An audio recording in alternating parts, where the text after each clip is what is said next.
Hello friends, welcome back to Penny for the Soul. Today I am going to bring you face to face with two very interesting people. Sarang Sate, the very popular Marathi stand-up comic, and his intelligent wife Paula Macklin. Now Sarang and Paula, along with Anusha Nandkumar, run this very popular Marathi YouTube channel called Bhadipa. In a very easy conversation at our home in Goa, Sarang spoke about his career as a stand-up, his acting career, and also the magic behind Bhadipa's laugh every second serials.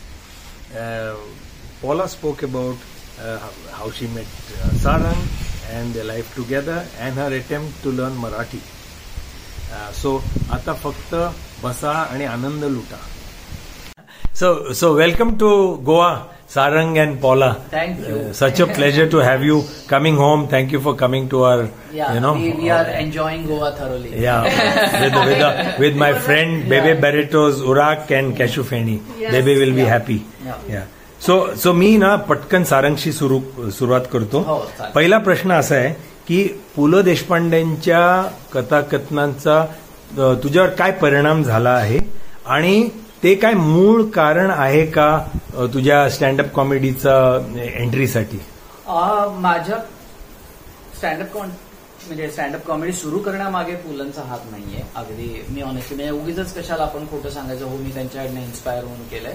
पण मी जो stand up special करायला लागलो त्याच्या मागे त्यांचं inspiration खूप आहे. तर दोन वेगळ्या स्टोरीज आहे. मी एक स्टँडअप नावाचं नाटक, सगळ्यांना माहितीये, खास करून राहुल तुला तर माहितीच आहे की मी आधी नाटकात काम करायचो आणि my last ever play was a play called stand up.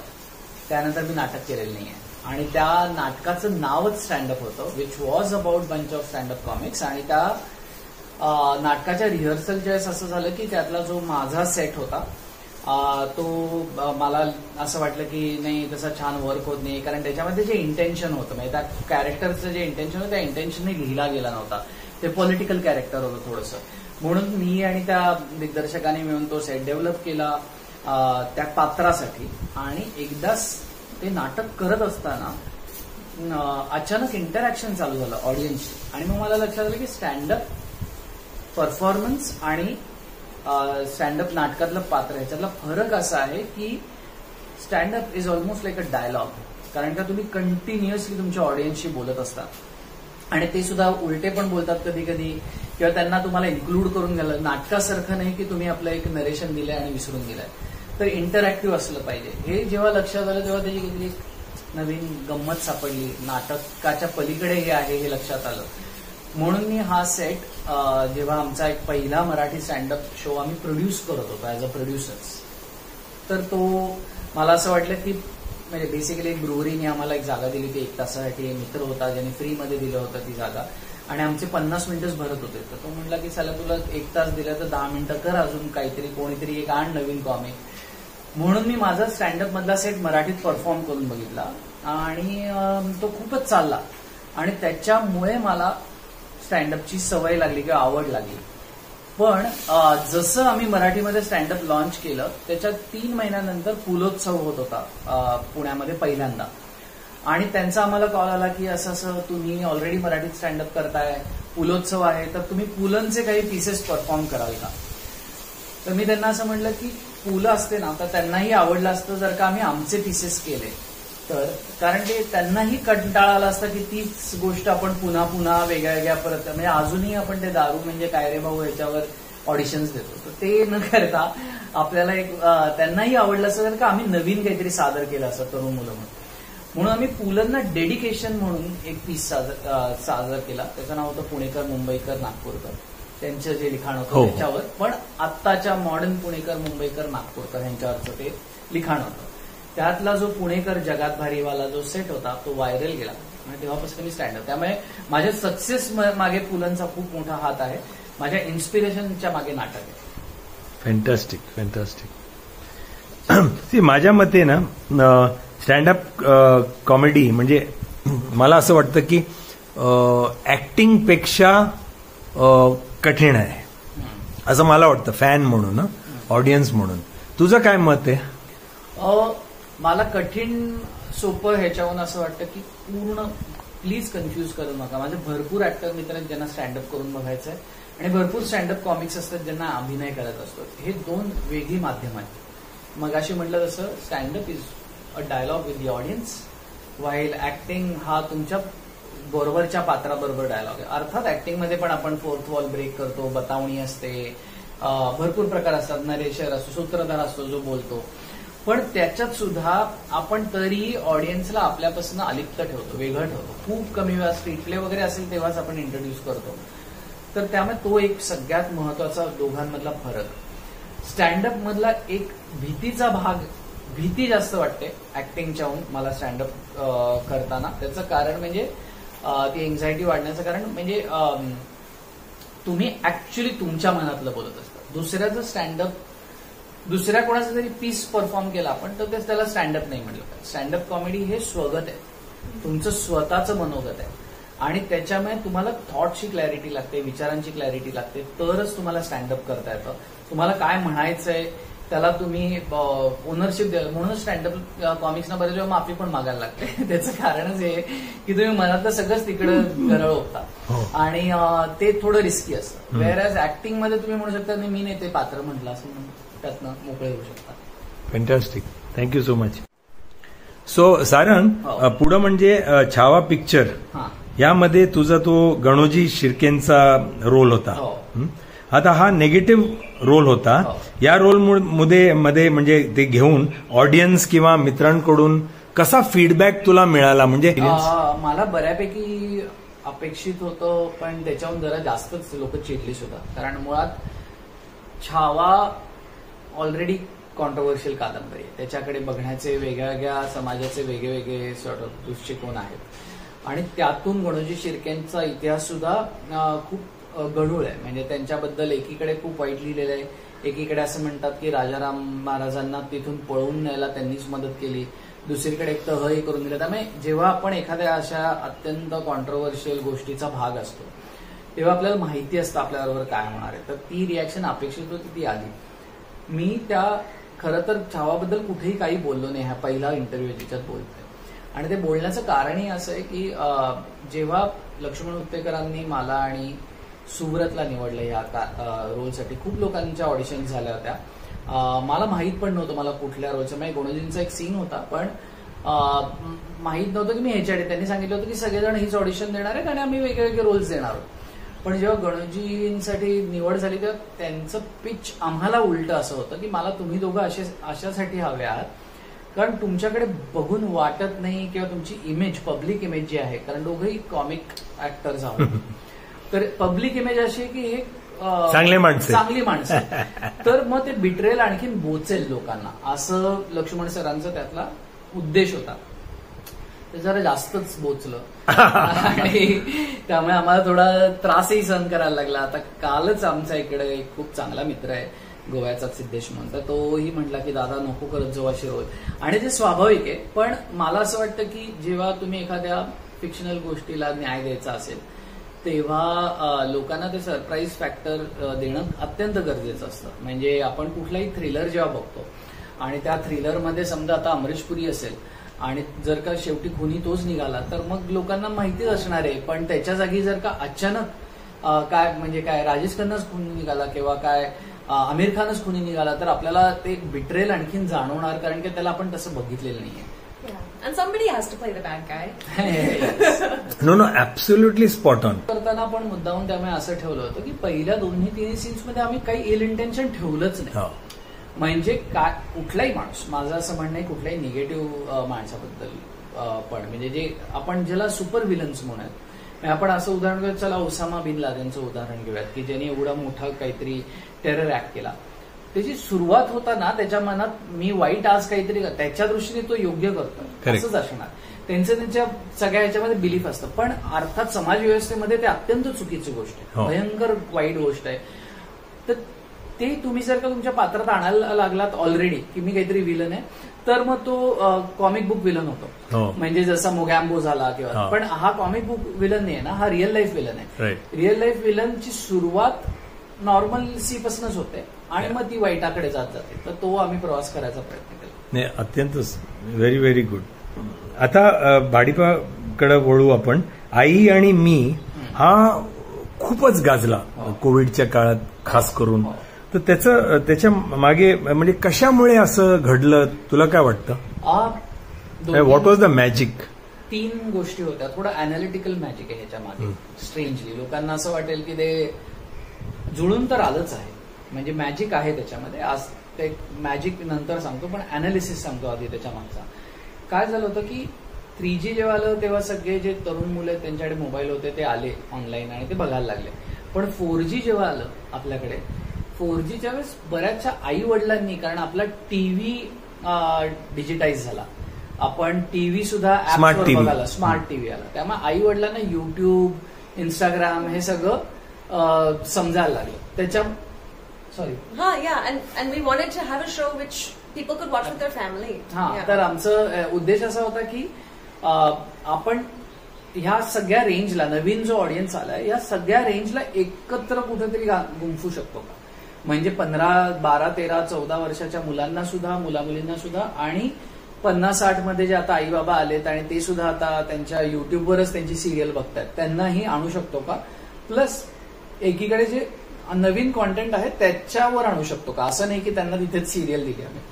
म्हणून we were looking for this content की कुठे काही आहे का, आणि हे ते, आणि आम्हाला मिळत नव्हतं किंवा आम्हाला स्वतःलाही काही क्रॅक होत नव्हतं.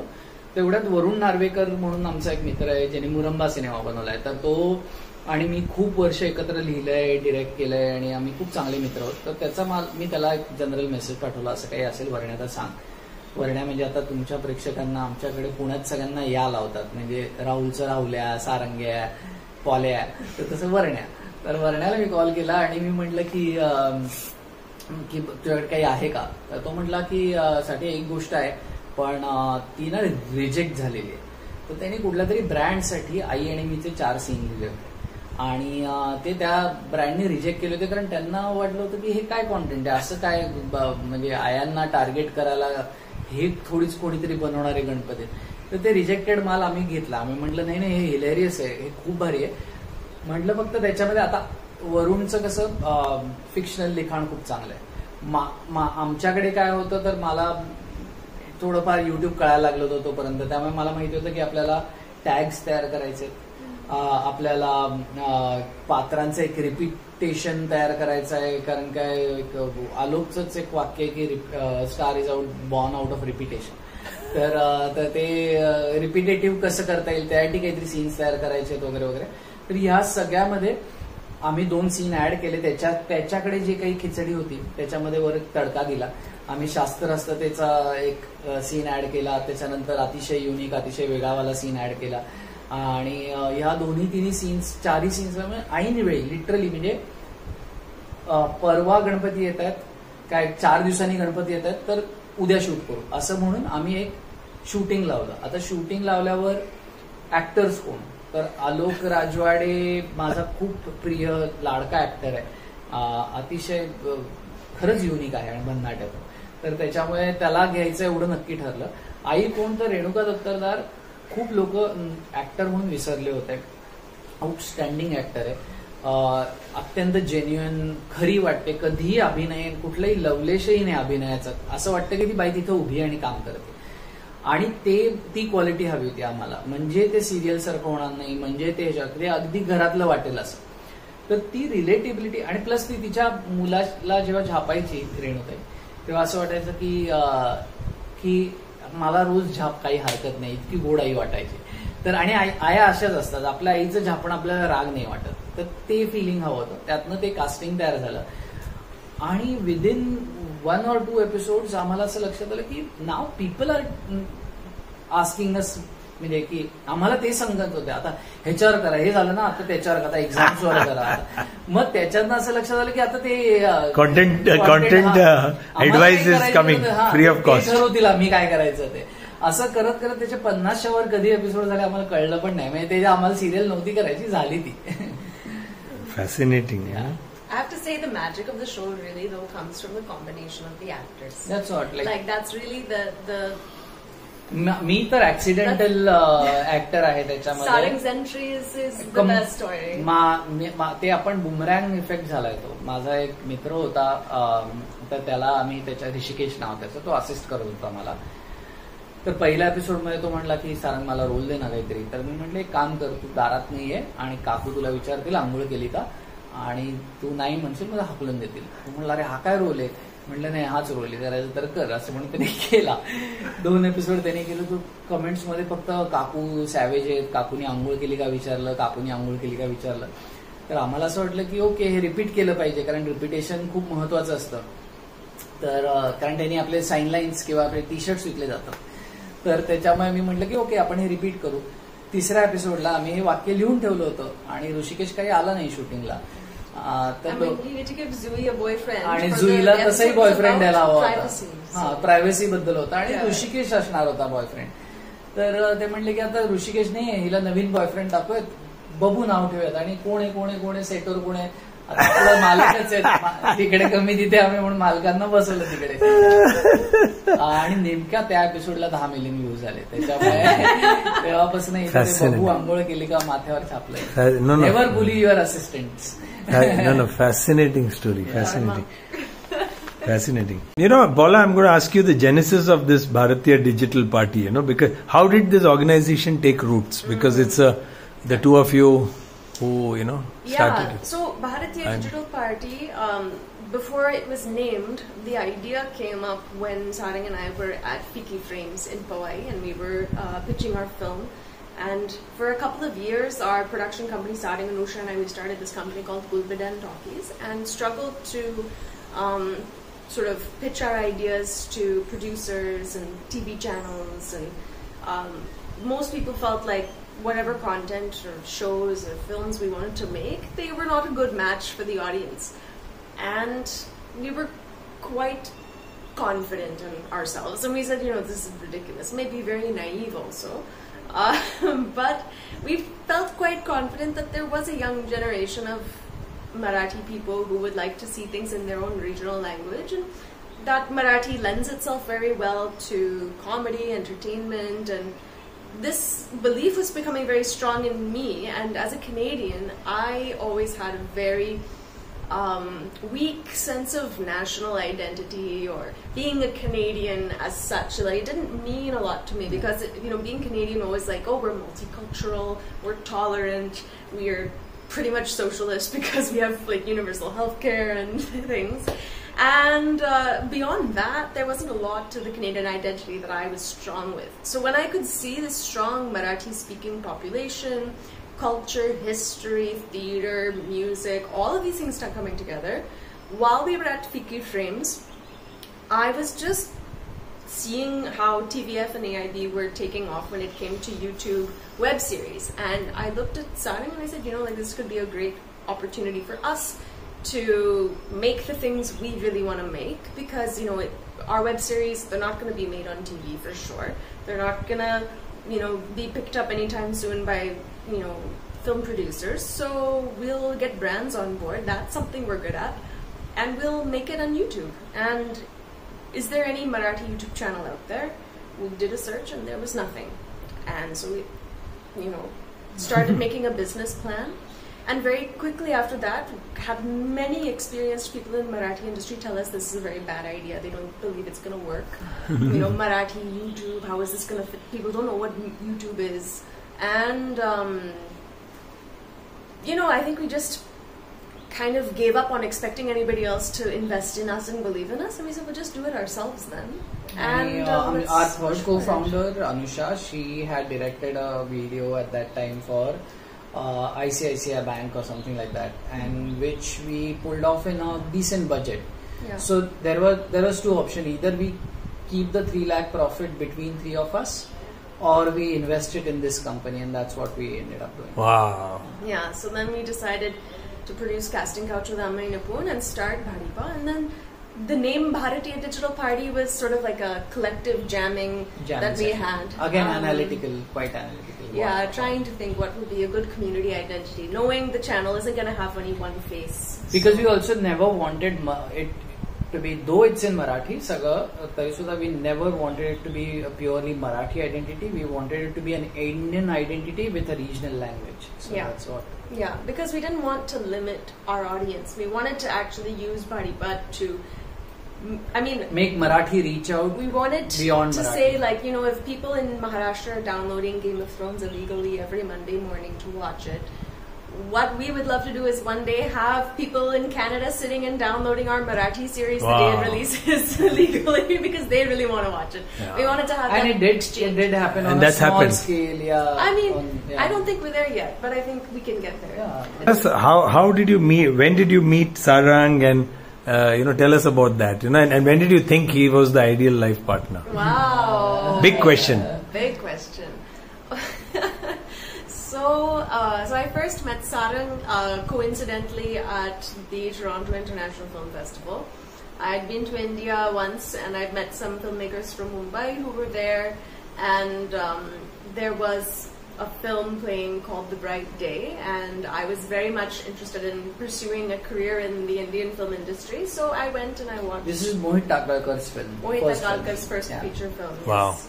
And so I went to go see The Bright Day because I didn't know any of the people involved, and I just see this guy with long hair. He's the lead of the film throughout, goes to Varanasi, has a spiritual experience, comes to terms with, his life, and at the end of it, I thought it was a very nice film, and I had an opportunity to meet him at a party. It was Anurag Kashyap's 40th birthday party at TIFF. And so I see this guy there in a suit, and I go up to him and I say, hey, I'm fresh out of film school, very social. So I just go up and I'm like, hey, I really loved your film. I'm there like trying to get contacts and everything, and this guy's just like, thank you. Very shy, like couldn't आणि speak. Shy म्हणजे लोकांना असं वाटेल की मला काय ती आवडली नाही काय का, तर असं काही चान्सच नव्हता. मराठीच येत होतं फक्त, इंग्लिश येतच नव्हतं. कुठं काहीतरी बोलायला जायचं मग मी आपलं येस थँक्यू व्हेरी गुड असं. Yes. So, and then a friend of his who now is a very good friend of both of ours, Shekhar Thamsalia, she was also there for a different film. She came and grabbed Sarang and said, come, let's go this way. And so I said, okay, fine, whatever. This guy is probably nervous or something. And cut to 1 year later, I am in Dadar TT. It's my third trip to India, and I've come to assist on a film that's being shot in Pune, which is about the Pune College Theatre competitions. And I'm there to meet the casting director and the first assistant director, the chief AD. And we are supposed to share a cool cab from Dadar TT to Pune. And in walks this guy. And I was त्या like, सिनेमावर casting director. Wow. he said, hi, I'm Sarang. And I was like, yeah, I know you. We've met before. And because at that point, I had seen a couple more film festivals. I'd been to PIF, and I'd seen him act in a film called Samhita. Then I'd seen him act in Dirty Picture. And I'd seen him act in Sujay's film, Shala. And so at this point, I was familiar with him. And he introduced us. I was like, yeah, we've met. आणि ह्याच्यातले 3 सिनेमे रिलीजच झाले नव्हते, तेव्हा मी म्हणतोय की माझ्या आई वडिलांनी बघितलं नाही ते सिनेमे. मॅडमने पाहिलेत. Yeah, and so our third partner Anusha in our business, she was the chief AD, and she caught on to this, and she said, oh, she's the big fan from Canada. She's come all the way to meet Sarang. And that became the running joke that I'm his big fan. I'm obsessed with him and his groupie. And so she starts telling me things to say to him in Marathi, and that's how I start learning Marathi and Hindi. And she would tell me things like, when he enters the room, just slap your thigh and say, "Ye mandi var bas," and I would do that, and he turned bright red, and he was very uncomfortable speaking English, so he wouldn't have any comebacks. But his comeback for me was that he would just make very nice eye contact. And he would listen. लक्षात ठेवा कसं आपल्याला भाषेने काही फरक पडत नाही. आपण He was quiet. I didn't know he would talk so much back then. But, Yeah. So I, after a couple months of flirting and making fun of each other, I was, it was my third trip to India, and I didn't know how long I was going to stick around for, and I wasn't looking for a relationship. And after all this flirting, I thought, let me just clarify with him. I don't want to lead him on or anything. And we were at his house, and he just made pasta for us. So I said, listen, Sarang, just so you know, this is all just fun and games. I don't want to give you any wrong idea. अपेक्षा नको ठेवूस. तुझी तेवढी लायकी नाहीये. And Sarang said the same thing, but he said, me too. I just got this house in Mumbai. I left Pune. आम्हाला girlfriend परवडणार नव्हती ना, डिपॉझिट भाडं खूप होतं त्यामुळे. So he got his 1 RK, moved out of Pune, moved out of the house, and so he was very much keen on having the bachelor life. And we were like, okay, great. No pressure then. We'll just flirt for fun and whatever, no expectations. So the pressure was off. Literally, like that next day, I started having feelings for him. Because as soon as that pressure was in gone... In 1 week, we had moved in. Yeah. Wow! So it was a lot of build-up. And I took a very long time to say I love you to him because I have just... काल ते माझ्या joke होता ना की बोटाला बोट लागला की अंगठी घालायची आपल्याकडे असं नियम आहे. त्याच्यामुळे मी पण पटकन आय लव्ह यू म्हणून टाकलं 3-4 दिवसात. ती म्हणले असं नसतं, थोडे दिवस लागतात. जसं तू म्हणाला रुमाल टाकलाय. रुमाल टाकलाय एसटीत. Yeah, but the moment I knew he was the one who I wanted to spend my life with, because my parents are divorced, I always had a major fear of committing or just putting a label on something. And I don't think there was any one moment, but it was like a build-up over years of becoming close with his family, them accepting me, them accepting us living in together, him getting to know my family and the trust that was built. And over the years, it just, whatever trials and tests that were thrown at us, we just felt like we were stronger together after all of that. And so then, I feel very confident in, calling him my life partner. But it was never any one moment, but it's still continuously building.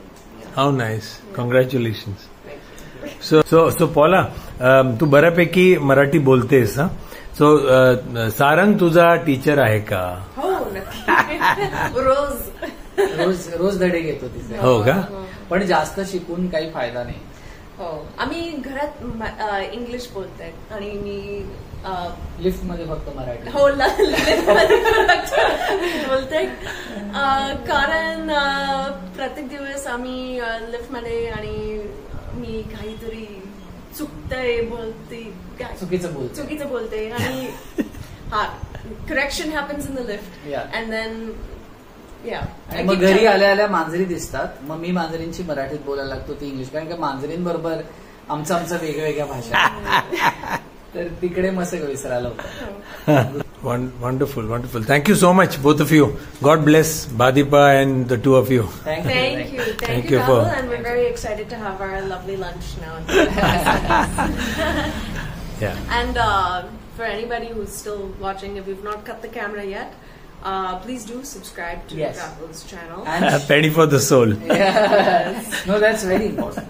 You can start off with that if you want. Thank you so much. Saying that subscribe to this channel. Yes. Thank you so much.